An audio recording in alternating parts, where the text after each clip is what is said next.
এই রাইটারের মানসিকতা তো দেখছি লীনা মাসির থেকে আরো বেশি জঘন্য।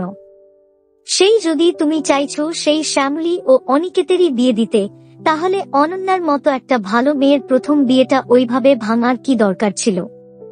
বেচারি মেয়ে সদ্য তো একটা ট্রমা থেকে মুক্তি পেয়েছে, আর তাকেই কিনা আরো একটা ঝটকা দিতে চলেছ। আর আজকে তো আবার জোড়া বাড়ির মহান সব সদস্যরা এক কথায় বলে দিল অনন্যাকে নিয়ে তারা ভাবতেই চায় না। তাদের টার্গেট হচ্ছে অনিক ও শ্যামলীকে বিয়ে দেওয়া। তাতে অনন্যার কি হলো বা না হলো কোন যায় আসে না।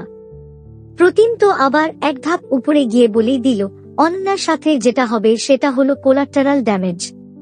অথচ ওই ছেলেটাই ভালোবাসার জন্য একদিন মরতে যাচ্ছিল, আর আজকে তার কাছে অনন্যা ভালোবাসারই কোন গুরুত্ব নেই।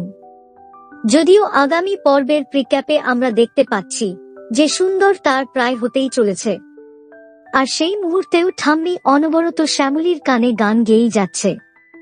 মানে এখানে অনন্যার অবস্থাটা হয়েছে শাঁখের করাতের মতো, আসতেও কাটবে আর যেতেও কাটবে। মানে যদি বিয়েটা না হয় তাও কাটবে, কারণে ইতিমধ্যে তার সাথে কি কি হয়েছে আমরা সেটাও জানি। আর যদি হয় তাহলেও কাটবে, কারণ অনিকেত বসু মল্লিক কি করবে সেটাও আমরা জানি। দেখো অনন্যা মেয়েটাকে যদি বদমাশ হতো, খারাপ হতো, তাহলে আমি আজকে এই কথাগুলো বলতামই না। কিন্তু কেন সব সময় যে ভালো হবে তাকেই কেন সাফার করতে হবে? রিয়েল লাইফে হয় না, সেখানে কারো হাতে কিছু থাকে না, সেটা মানা যায়। কিন্তু এখানে তো তেমনটা নয়, এখানে তো লেখক চাইলে সবই করতে পারে। দেখে আমরা সবাই চাই শ্যামলী ও অনিকেত এক হোক, কিন্তু এইভাবে অন্য কাউকে কাঁদিয়ে, যে কিনা ওই কান্নাটা ডিজার্ভই করে না, কখনো সুখে থাকা যায়?